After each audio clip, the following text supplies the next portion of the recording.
कैसे हैं जूनियर्स। आज आपके जगजीत भैया आपके लिए लेकर आए हैं क्वेश्चन आंसर्स का सेशन इस कल्याणी जूनियर्स के डिजिटल प्लेटफॉर्म पर। क्वेश्चन आंसर्स, हाँ, जो कि हमने अपने प्रीवियस सेशन में पढ़ा था क्रॉप प्रोडक्शन एंड मैनेजमेंट के बारे में, उसी के क्वेश्चन आंसर्स आज हम अपने इस लेक्चर में सॉल्व करने वाले हैं। काफ़ी इंटरेस्टिंग ये लेक्चर होने वाला है। अगर आपको कुछ डाउट लगता है तो आप मेरे प्रीवियस लेक्चर को जाकर देखें क्रॉप प्रोडक्शन एंड मैनेजमेंट पर, जो मैंने बनाया है उसकी लिंक मैं आपको डिस्क्रिप्शन में दे दूंगा। बेटा, मैं जो भी टॉपिक आपके लिए लाता हूँ वो शॉर्ट एंड स्वीट होता है और उसका जो मैटर होता है वो बिल्कुल कंसाइज होता है, जो कि आपकी एनसीईआरटी बुक और आपके एग्ज़ाम पॉइंट ऑफ व्यू के लिए बहुत ही ज़्यादा इम्पॉर्टेंट रहता है। तो बच्चों, आइए चलते हैं हमारे फर्स्ट क्वेश्चन की तरफ और देखते हैं कि हमारा फर्स्ट क्वेश्चन हमसे क्या कह रहा है। तो हमारा फर्स्ट क्वेश्चन है कि select the correct word from the following list and fill in the blanks. Okay, तो यहाँ पर हमें कुछ ऑप्शंस दिए गए हैं जिनको हमें कुछ पॉइंट्स आएंगे क्वेश्चन के फॉर्म में, तो वहाँ पर कौन कौन सा वर्ड परफेक्टली फिट होगा। अब ये आपको अपने जगजीत भैया को बताना है कि कौन कौन से वर्ड वहाँ पर परफेक्टली फिट हो जाएंगे। ठीक है, तो अपने दिमाग के घोड़े दौड़ाइए और चलिए पहले पॉइंट की तरफ। तो पहला पॉइंट भैया हमसे कहता है कि the same kind of plants grown and cultivated on a large scale at a place are called. मैंने आपको अपने प्रीवियस लेक्चर में बताया था कि जब same type of plants large scale पर ग्रो और कल्टीवेट होते हैं तो उस प्रोसेस को हम लोग कहते हैं क्रॉप। ठीक है, सेकंड जो हमारा पॉइंट है वो हमसे पूछता है कि the first step before growing crops is.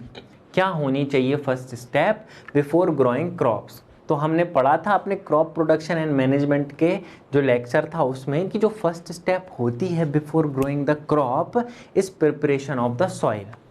तो यहाँ पर क्या आ जाएगा, प्रिपरेशन। मूविंग अहेड, हम देखते हैं कि damage seeds would dash on top of the water. तो बेटा जी, जनरली जो डैमेज्ड सीड्स होती हैं वो वाटर के ऊपर फ्लोट करती हैं। ओके, मूविंग अहेड, हम देखें कि फोर्थ पॉइंट हमसे कहता है कि for growing a crop sufficient sunlight and dash from the soil are essential. तो जो वो प्लांट रहता है उसके लिए सफिशिएंट सनलाइट तो ज़रूरी रहती है, उसके साथ साथ उसको वाटर और न्यूट्रिएंट्स भी चाहिए रहते हैं। ठीक है, तो इसमें क्या आ जाएगा, वाटर एंड न्यूट्रिएंट्स। अब देखें भाई हमारा अगला क्वेश्चन हमसे क्या कहता है। चलें अगले क्वेश्चन की तरफ। देखो आ गए अगले क्वेश्चन पे। अगला क्वेश्चन हमसे कहता है कि match the items in column A and B. So here are the columns A and column B. अब हमें कॉलम ए एंड बी के आइटम्स मैच करने हैं। ठीक है, तो चलें। तो देखें पहला क्या कहता है हमसे, खरीफ क्रॉप। अब हमने एग्जाम्पल पढ़े थे हमारे प्रीवियस लेक्चर में, तो खरीफ क्रॉप के एग्जाम्पल क्या हो जाएंगे। यार अपने जगजीत भैया को बताया करो थोड़ा बहुत। अच्छा, तो आप कह रहे हो कि खरीफ क्रॉप के एग्जाम्पल जो हैं वो पैडी एंड मेज हो जाएंगे। बिल्कुल सही। तो फिर रबी क्रॉप के क्या होंगे, रबी क्रॉप के हो जाएंगे wheat and gram. Okay, chemical fertilizers देखें। अच्छा, पहले ना हम लोग पूरे ऑप्शंस देख लेते हैं क्या क्या हो जाएंगे। तो केमिकल फर्टिलाइजर देखें हम, फूड फॉर कैटल, लग नहीं रहा जगजीत भैया। Okay, urea and super phosphate, हाँ हो सकता है। ठीक है, थर्ड वन अगर हम देखें इसमें कौन सा बच रहा है, animal excreta, cow dung, urine and plant waste. तो ये भी जगजीत भैया लग सा नहीं रहा मुझे ना, मेरी थोड़ी गट फीलिंग कह रही कि बीच वाला होना चाहिए, यूरिया एंड सुपर फॉस्फेट होना चाहिए, जो कि केमिकल फर्टिलाइजर्स का मुझे लग रहा है। तो बेटा आपको बहुत सही लग रहा है। ठीक है, आपने अगर मेरा प्रीवियस लेक्चर देखा है तो आप इन जो क्वेश्चंस हैं उनके आंसर बिल्कुल यूं चुटकी बजते से दे दोगे, आपको देख के याद आ जाएगा कि क्या चीज़ क्या थी, अगर आपने मेरा प्रीवियस लेक्चर ध्यान से सुना है तो बेटा जो थर्ड है उसका हो जाएगा urea and super phosphate. And fourth one organic manure. तो मैंने आपको बताया था कि मैन्योर जो है वो काउ डंग, एनिमल वेस्ट और प्लांट रेसिड्यू से बनता है। तो इसका एग्जाम्पल भी मैंने आपको दिया था कंपोस्ट। तो इसका जो मैच है वो हो जाएगा animal excreta, cow dung, urine and plant waste. अब भाई फूड फॉर कैटल बचा, तो इनकी हालत तो बेगानी शादी में अब्दुल्ला दीवाना जैसी है। इन्हें कोई मैच नहीं मिल रहा। ठीक है, चलते हैं हमारे अगले क्वेश्चन की तरफ, देखते हैं भाई ये एनसीईआरटी के पिटारे में क्या है। Give 2 examples of each. जो हमारा नेक्स्ट क्वेश्चन है उसमें हम एग्जाम्पल्स देने हैं। अब किस किस के एग्जाम्पल देने हैं हमें, चलिए देखते हैं। तो खरीफ क्रॉप एंड रबी क्रॉप, अरे ये तो हमने अभी अभी थोड़ी देर पहले ही पढ़ा है, खरीफ क्रॉप एंड रबी क्रॉप का एग्जाम्पल। तो आइए दे देते हैं कि खरीफ क्रॉप के एग्जाम्पल क्या होते हैं भाई, पैडी एंड मेज होता है। रबी क्रॉप के एग्जाम्पल क्या होते हैं जूनियर्स, वीट एंड ग्राम हो गया। हमारा क्वेश्चन यहाँ पर ये ख़त्म हो गया। अब चलते हैं नेक्स्ट क्वेश्चन की ओर। तो नेक्स्ट क्वेश्चन में जो है हमको पैराग्राफ लिखना है। अब किस किस पर हमें पैराग्राफ लिखना है, तो हमें लिखना है पैराग्राफ प्रिपरेशन ऑफ सॉइल पे, हमें लिखना है सोइंग पे, वीडिंग पे एंड थ्रेशिंग पे। तो चलिए बढ़ते हैं हमारी नेक्स्ट स्लाइड पे और लिखते हैं एक पैराग्राफ। जानते हैं एक पैराग्राफ क्या लिख सकते हैं हम प्रिपरेशन ऑफ द सॉइल पे। ठीक है, तो प्रिपरेशन ऑफ सॉइल क्या होता है, it involves tilling and loosening of soil. This allows the roots to penetrate deep in the soil and to breathe easily even when they are deep. आपको clear हो गया प्रिपरेशन ऑफ द सॉइल क्या होता है। Next बनता हमारा sowing. Sowing हम समझ सकते हैं simply scatter the seeds in the field. Okay, तो इधर जाइए, स्कैटर जानते हैं कि the process of putting seeds into the soil is called sowing. और सोइंग मैंने आपको बताया था कि जो मॉडर्न सिनेरियो है उसमें सीड ड्रिल का यूज़ करते हैं, और जो ट्रेडिशनल जो टूल था वो था funnel shaped tool. Okay, third one हमारा है वीडिंग। मैंने आपको बताया था कि जो कुछ अनडिज़ायरेबल प्लांट्स, अनवांटेड प्लांट्स होते हैं वो हमारे प्लांट के साथ ग्रो कर जाते हैं, और उनको हटाने के लिए हम कुछ वीडीसाइड्स जैसे 2,4-D या फिर कुछ मैनुअल टूल्स जैसे हसिया या हाथ का इस्तेमाल भी कर सकते हैं। पर आपको डेफिनेशन देता हूँ मैं यहाँ पर, बिल्कुल आपको एग्ज़ाम में लिखने में आसानी होगी ना। तो आइए, सम undesirable plants growing along with crop, and these unwanted plants are called weeds. The process of removal of these plants are called weeding. बहुत बढ़िया। फोर्थ जो है वो थ्रेशिंग है। थ्रेशिंग मैंने आपको बताया था कि थ्रेशिंग में क्या होता है, जो ग्रेन्स होते हैं उनको चाफ से अलग किया जाता है। चाफ यानी भूसा। ओके, पर आप देखो कि the process of separating The grain seeds from chaff is called threshing. तो हमने चारों पर पैराग्राफ लिख ली है। तो अगला क्वेश्चन हमसे कह रहा है कि भाई डिफरेंस बता दो फर्टिलाइजर्स और मैन्योर्स में। तो बता दीजिए जूनियर्स, आपने पढ़ा था ना हमारे प्रीवियस लेक्चर में फर्टिलाइजर और मैन्योर्स के बीच डिफरेंस। तो आइए, जो फर्टिलाइजर्स होता है वो इनऑर्गेनिक सॉल्ट होता है, वहीं पर जो मैन्योर्स होता है वो क्या होता है, नेचुरल सब्सटेंस होता है। ठीक है, जो फर्टिलाइज़र होते हैं वो फैक्ट्रीज़ में सिंथेसाइज होते हैं, फैक्ट्रीज़ में बनते हैं। वहीं जो मैन्योर होता है वो हम घर पर भी बना सकते हैं या फील्ड में भी बना सकते हैं, अपने खेतों वगैरह में भी बना सकते हैं। ठीक है, थर्ड पॉइंट क्या कहता है भाई, थर्ड पॉइंट कहता है फर्टिलाइज़र्स के लिए कि fertilizers provide do not provide any humus to the soil. अब प्रोवाइड कौन करेगा भाई, प्रोवाइड तो अपना मैन्योर ही करेगा, जो कि लॉट ऑफ ह्यूमस देने वाला है सॉइल को। तो manure provide a lot of humus to the soil. Next point देखें, नेक्स्ट पॉइंट कहता है हमसे कि fertilizers are rich in nutrients like nitrogen, phosphorus and potassium. वही कंपेरेटिवली जो मैन्योर्स होते हैं वो थोड़े से कम होते हैं न्यूट्रिएंट्स में, अगर हम फर्टिलाइजर से उनको कंपेयर करें तो देखिए, fertilizers are rich in plants nutrients like nitrogen, phosphorus and potassium. On the other hand, manures are relatively less rich in plants nutrients. Moving ahead to the next question. Next question हमारे लिए है कि what is irrigation and describe 2 methods of irrigation which conserve water. तो irrigation मैंने आपको बताया था कि जब आर्टिफिशियली पौधों को या क्रॉप को पानी दिया जाता है तो उस प्रोसेस को हम लोग कहते हैं इरिगेशन। अब हमको 2 वेज बताने हैं इरिगेशन के जिससे कि हम वाटर कंजर्व करते हैं। तो what are these 2 ways? These 2 ways are drip irrigation and sprinkler system. Irrigation की डेफिनेशन आप देख लीजिए। इरिगेशन की डेफिनेशन है कि the artificial method of watering the plants and assisting the growth of plants called irrigation. अब पहला उसमें था स्प्रिंकलर और दूसरा था ड्रिप इरिगेशन, ठीक है।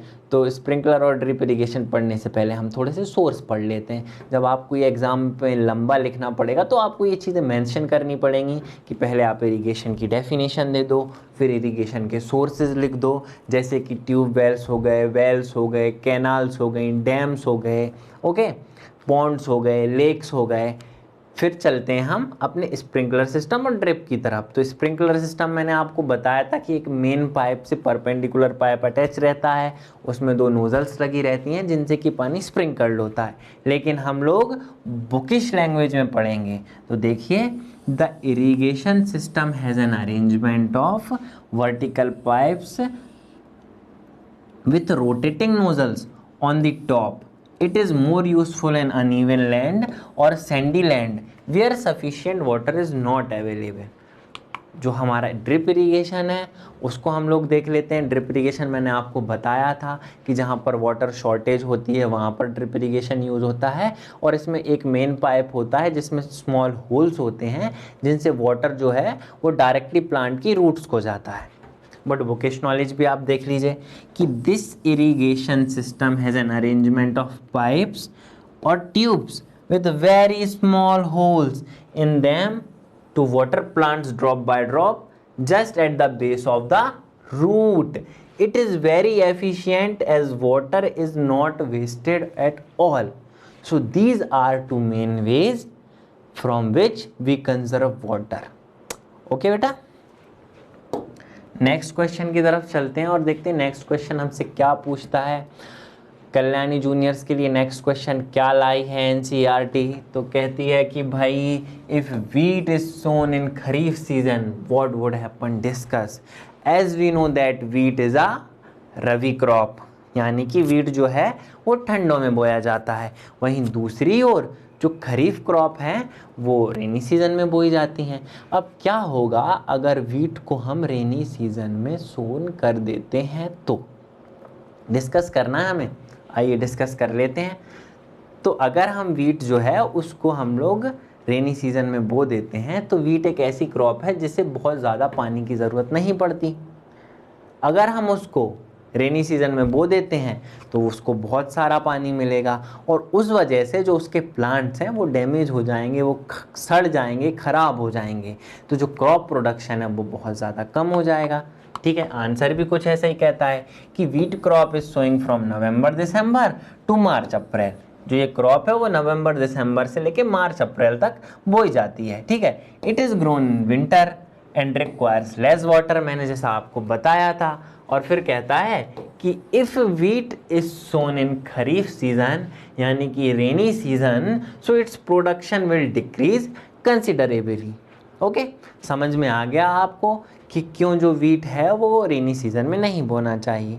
ऐसे जो क्रॉप्स हैं उनको अपने पर्टिकुलर टाइम पीरियड में ही बोना चाहिए जिससे कि हम ज़्यादा से ज़्यादा प्रोडक्शन ले सकें। Okay Kalyani juniors, next question आपके लिए है कि explain how soil gets affected by continuous plantation of crops in a field.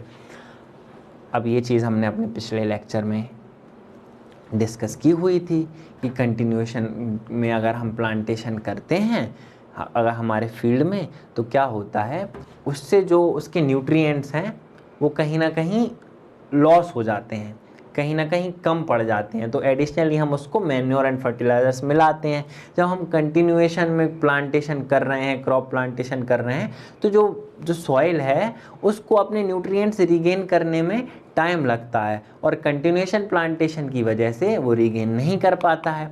आइए आंसर देखते हैं। अब आंसर यही कह रहा है कि continuation plantation of crops make the soil poorer in certain nutrients. भाई पुअर हो जाती है कुछ न्यूट्रिएंट्स में, as the crop take up nutrients from the soil this soil becomes infertile. जो क्रॉप होती है वो सॉइल से न्यूट्रिएंट्स ले लेती है, उस वजह से जो सॉइल है वो क्या हो जाती है, इनफर्टाइल हो जाती है। अब it does not get enough time to replenish the nutrients. हम कंटिन्यूअस प्लांटेशन अगर करते जा रहे हैं तो जो सॉइल है उसको प्रॉपर टाइम नहीं मिल पाता है अपने न्यूट्रिएंट्स को रिगेन करने का। आप लोग समझ गए होंगे कि क्यों कंटिन्यूएशन प्लांटेशन से जो है वो सॉइल की फर्टिलिटी कम हो जाती है।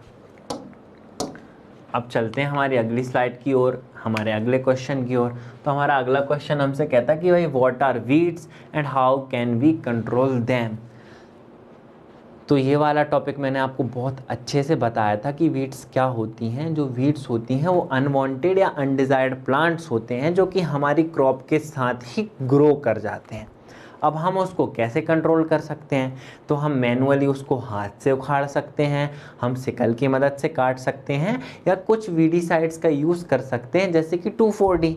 Okay, so in a field many other undesirable plants में grow naturally along with her crops, and these undesirable plants are called weeds. Weeds can be controlled by using certain weedicides, for example 2,4-D, ठीक है। और manually भी हम उसको remove कर सकते हैं हाथ या सिकल जैसे ही कोई रिस्पेक्टिव टूल की मदद से।